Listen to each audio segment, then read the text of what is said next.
Today, our presentation is going to be about ethics. Ethics is the branch of knowledge concerned with moral principles. Our real-life situation concerns Google having reported a man for child abuse after scanning his email and finding pictures of an abused child. Thanks to Google doing this scan, an abused child was saved and the child abuser was convicted, who otherwise may not have been caught. Our knowledge question for today will be, is there such thing as an ethical invasion of privacy? Therefore, our knowledge claim is, it is always unethical to invade someone's privacy. We will be using various ways of knowing to investigate this claim. Reason. Now, you can use deductive reasoning in order to establish many things. Google does not publish people's information, and many people use Google, so therefore Google should not publish mine. However, in terms of ethics, reasoning can be a double-edged sword. For example, you should always tell someone if you know there is a criminal activity going on. Google knew there was a criminal activity going on, so they told the police. And also, however, reading someone's private messages and then telling them is not okay and should not be done. And since Google did this, they did a bad thing. Many times our intuition is based on the situation itself, as it is defined as the ability to understand something instinctively without the need for conscious reasoning.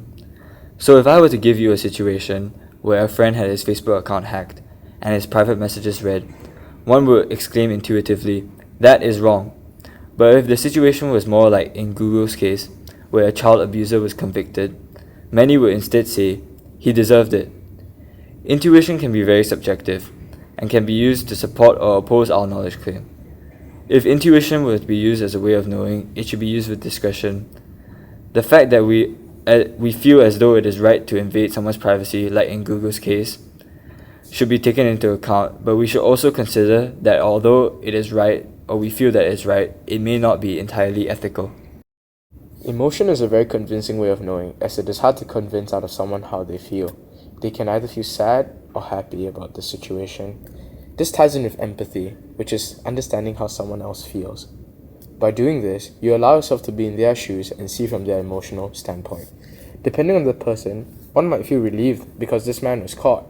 On the other hand, they might feel scared and violated, because if it could happen to this man, why can't they invade my privacy and see things that I don't want them to see? This man is still human, and is he entitled to any less privacy, though he abused children? Moral reasoning. Now, since so many people use Google, and especially is the fact that it's ingrained in so many of our lives, in school we use it for email and we use it for classroom, many people trust it and they see it as something close to them. And most people don't expect things that they're close to betray them. You don't expect your friend to suddenly take your phone and share your messages with everyone. That's not right.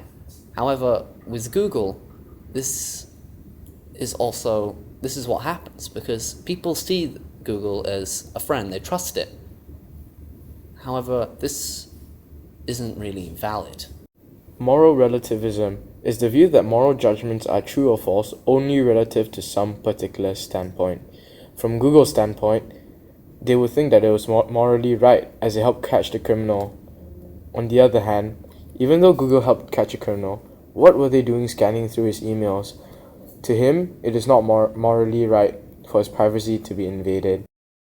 Now, with regards to self-interest theory, a person who subscribes to this sort of ideology would say that, I wouldn't want this to happen to me under any circumstances, so therefore I will not want to support Google in any way. However, honestly, the more devout self-interest theorist, would simply not subscribe to Google anymore and would just use an alternate email provider. Utilitarianism is the doctrine that actions are right if they are useful or beneficial for the majority.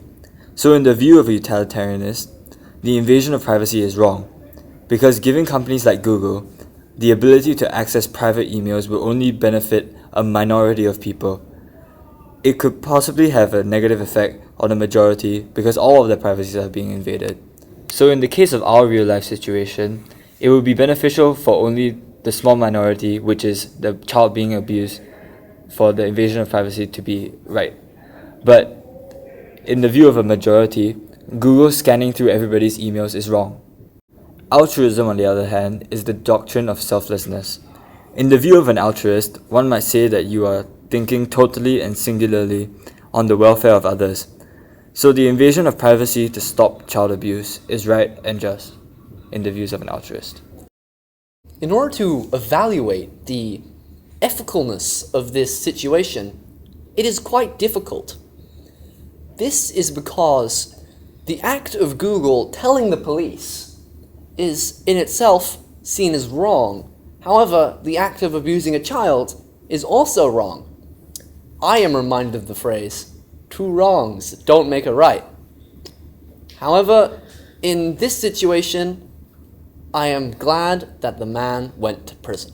Furthermore, using the ethical theories and ways of knowing, we have decided that there is never an ethical invasion of privacy. Even though what Google did had a positive outcome, it is still not ethical for them to invade someone's privacy.